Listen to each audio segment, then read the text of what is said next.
ಎಲ್ರಿಗೂ ನಮಸ್ಕಾರ. ಪಾಕರುಚಿ ಕಿಚನ್ಗೆ ಸ್ವಾಗತ.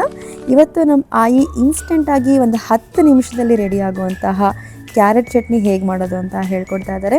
ಇದನ್ನ ದೋಸೆ ಜೊತೆ, ಚಪಾತಿ ಜೊತೆ, ಇಲ್ಲ ಹಾಗೆ ಸಲಾಡ್ ಥರ ಕೂಡ ತಿನ್ಬೋದು. ತುಂಬ ಹೆಲ್ದಿಯಾಗಿರುತ್ತೆ. ಸೊ ಹೇಗೆ ಮಾಡೋದು ಅಂತ ನೋಡೋಣ ಬನ್ನಿ. ನಿಮಗೆ ಕ್ವಾಂಟಿಟಿ ಎಷ್ಟು ಬೇಕೋ ಅಷ್ಟು ಕ್ಯಾರೆಟ್ ತೊಗೊಳ್ಳಿ. ನಾವೊಂದು 5-6 ಕ್ಯಾರೆಟ್ ತೊಗೊಂಡಿದ್ದೀವಿ. ಚೆನ್ನಾಗಿ ತೊಳೆದು ಈ ಥರ ತುರಿದಿಟ್ಕೋಬೇಕು. ಟೊಮೆಟೊ ಯೂಸ್ ಮಾಡೋದಿಲ್ಲ. ಸೊ ಕ್ವಾಂಟಿಟಿ ಜಾಸ್ತಿ ಬೇಕು ಅಂದರೆ ಜಾಸ್ತಿ ಕ್ಯಾರೆಟ್ ತಗೊಳ್ಳಿ. ನಮ್ಮನೇಲಿ ಕ್ಯಾರೆಟ್ ಅಂತ ಹೇಳಲ್ಲ, ಕ್ಯಾರೆಟ್ಗೆ ಗಜರಿಕಾಯಿ ಅಂತ ಕರೀತಾರೆ. ಸೊ ಇದು ಗಜರಿಕಾಯಿ ಚಟ್ನಿ ನಮ್ಮ ಕಡೆ.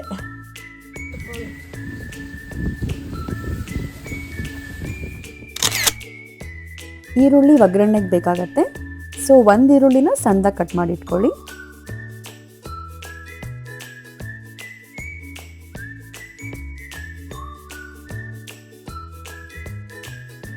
ಇದು ಬೇಕಾಗಿರೋ ಮಿನಿಮಲ್ ಸ್ಪೈಸಸ್ಸು. ಒಂದು ಅರ್ಧ ಬೆಳ್ಳುಳ್ಳಿ, 1 ಸ್ಪೂನ್ ಜೀರಿಗೆ, ಒಂದು ಸ್ವಲ್ಪ ಉಪ್ಪು, ಸ್ವಲ್ಪ ಅರಿಶಿನ ಮತ್ತು ಹಸಿಮೆಣಸಿನ್ಕಾಯಿ. ನಿಮ್ಮ ಖಾರ ಎಷ್ಟು ಬೇಕೋ ಅದರಷ್ಟು ಹಾಕ್ಕೊಳ್ಳಿ. ಸ್ಪೈಸಸ್ನ ಕುಟಾಣಿಗೆ ಹಾಕ್ಬಿಟ್ಟು ತರಿಯಾಗಿ ರುಬ್ಕೊಳ್ತಾ ಇದ್ದೀವಿ. ನಮ್ಮ ಆಯಿ ಕುಟಾಣಿಯಲ್ಲಿ ಮಾಡ್ತಿದ್ದಾರೆ, ಬಟ್ ಮಿಕ್ಸಿಲೂ ಆರಾಮಾಗಿ ಮಾಡ್ಕೋಬೋದು. ನುಣ್ಣಗೆ ರುಬ್ಕೊಳ್ಳೋಂಗಿಲ್ಲ, ಸ್ವಲ್ಪ ತರಿಯಾಗಿ ರುಬ್ಕೊಂಡ್ರೆ ಚೆನ್ನಾಗಾಗತ್ತೆ. ಬಟ್ ನಿಮ್ಮ ಹತ್ರ ಕುಟಾಣಿ ಇದ್ದರೆ ಡೆಫಿನೆಟ್ಲಿ ಟ್ರೈ ಮಾಡಿ. ಟೇಸ್ಟು ಇನ್ನೂ ಚೆನ್ನಾಗಿ ಬರುತ್ತೆ ಮಿಕ್ಸಿಗಿಂತ ಕುಟಾಣಿಲಿ ಮಾಡಿಕೊಂಡ್ರೆ. ಇಷ್ಟು ಕನ್ಸಿಸ್ಟೆನ್ಸಿ ಬರಬೇಕು ರುಬ್ಕೊಂಡಾಗ. ಆಮೇಲೆ ಕ್ಯಾರೆಟ್ ಹಾಕ್ಕೊಂಡು ಅದನ್ನು ಚೆನ್ನಾಗಿ ಚಚ್ಚಿ ಪುಡಿ ಮಾಡ್ತಾಯಿದ್ದೀವಿ. ಮಿಕ್ಸಿ ಯೂಸ್ ಮಾಡಿದ್ರೆ ಎಲ್ಲ ಒಟ್ಟಿಗೆ ಹಾಕ್ಕೊಂಡು ಒಂದು ರೌಂಡು ತರಿಯಾಗಿ ರುಬ್ಕೊಂಡ್ರೆ ಆಗುತ್ತೆ. ಇಷ್ಟೊಂದೆಲ್ಲ ಮಾಡೋಷ್ಟಿರಲ್ಲ ಆವಾಗ. ಬಟ್ ಟ್ರಸ್ಟ್ ಮೀ, ಮಿಕ್ಸಿಗಿಂತ ಕುಟಾಣಿಲಿ ಮಾಡೋದು ಟೇಸ್ಟು ತುಂಬ ಡಿಫ್ರೆಂಟಾಗಿರುತ್ತೆ. ಇದೊಂದು ಅಡುಗೆ ಅಲ್ಲ, ಬೇರೆ ಯಾವ ಅಡುಗೆ ಆದರೂ ಅಷ್ಟೇ, ಮಿಕ್ಸಿಗಿಂತ ಈ ಥರ ನ್ಯಾಚುರಲಾಗಿ ಮಾಡ್ಕೊಳ್ಳೋ ಟೇಸ್ಟು ಯಾವಾಗಲೂ ಚೆನ್ನಾಗಿರುತ್ತೆ.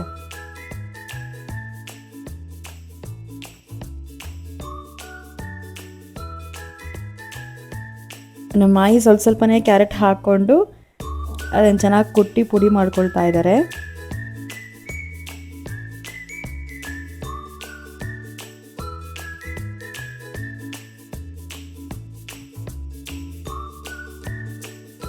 ಎಂಡಿಂಗಲ್ಲಿ ಸ್ವಲ್ಪ ಕರಿಬೇವು ಮತ್ತು ಕೊತ್ತಂಬರಿ ಸೊಪ್ಪು ಹಾಕ್ಕೊಂಡು ರುಬ್ಕೊಳ್ಳಿ. ಇವನ್ ಮಿಕ್ಸಿಲಾದರೂ ಅಷ್ಟೇ, ಎಲ್ಲ ರುಬ್ಬಾದ್ಮೇಲೆ ಎಂಡಿಂಗಲ್ಲೇ ಇವೆರಡನ್ನು ಹಾಕ್ಬಿಟ್ಟು ರುಬ್ಕೊಳ್ಳಿ. ಇದರಿಂದ ಚಟ್ನಿ ಕಲರ್ ಚೆನ್ನಾಗಿರುತ್ತೆ ಮತ್ತು ಟೇಸ್ಟ್ ಕೂಡ ಡಿಫ್ರೆಂಟ್ ಆಗಿರುತ್ತೆ.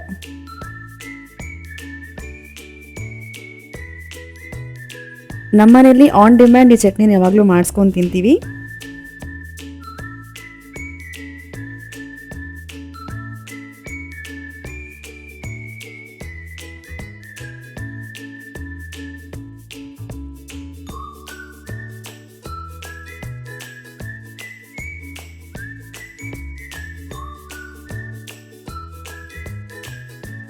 ನೋಡಿ, ಕನ್ಸಿಸ್ಟೆನ್ಸಿ ಹಿಂಗಿರಬೇಕು ಫೈನಲ್ ಆಗಿ.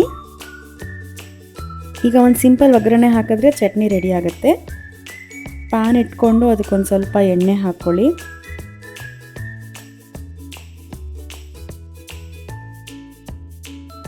ಎಣ್ಣೆ ಕಾದ್ಮೇಲೆ ಸ್ವಲ್ಪ ಸಾಸಿವೆ ಮತ್ತು ಕರಿಬೇವು ಹಾಕ್ಕೊಳ್ಳಿ. ಈರುಳ್ಳಿ ಹಾಕ್ಕೊಳ್ಳಿ. ಈರುಳ್ಳಿ ಸ್ವಲ್ಪ ಚೆನ್ನಾಗಿ ಫ್ರೈ ಆಗಲಿ.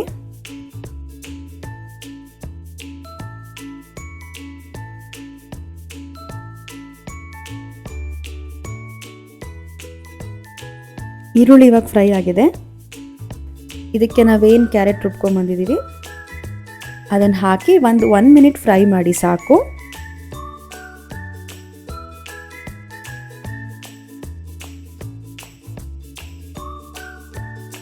ಜಾಸ್ತಿ ಫ್ರೈ ಮಾಡಬೇಡಿ, ಸ್ಟವ್ ಆಫ್ ಮಾಡಿಬಿಡಿ, ಸಾಕಾಗತ್ತೀಗ. ಬಟ್ ನಮ್ಮ ಮಾಯಿ ಈ ಥರ ಮಾಡೋದಿಲ್ಲ. ಅದು ಹೇಗೆ ಮಾಡೋದು ಅಂತ ತೋರಿಸ್ತೀವಿ.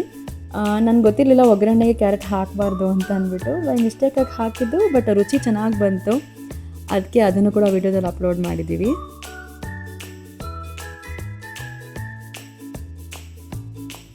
ಸೊ ಮೆಥಡ್ 1 ಚಟ್ನಿ ರೆಡಿಯಾಗಿದೆ. ಈಗ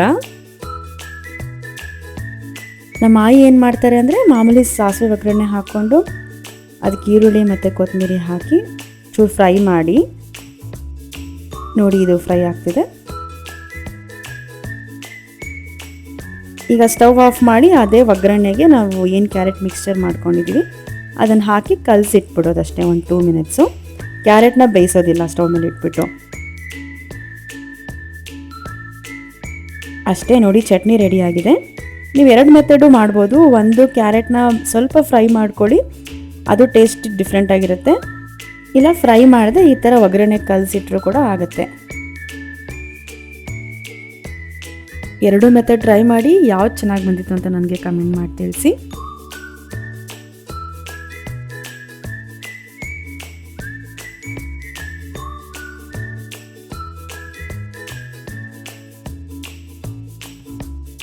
ನೀವು ಇನ್ಸ್ಟೆಂಟಾಗಿ ದೋಸೆ ಅಥವಾ ಚಪಾತಿಗೆ ಅದನ್ನು ಸೈಡ್ ಡಿಶ್ ಬೇಕು ಅಂತಂದರೆ ಇದನ್ನು ಟ್ರೈ ಮಾಡಿ, ತುಂಬ ಚೆನ್ನಾಗಿರುತ್ತೆ.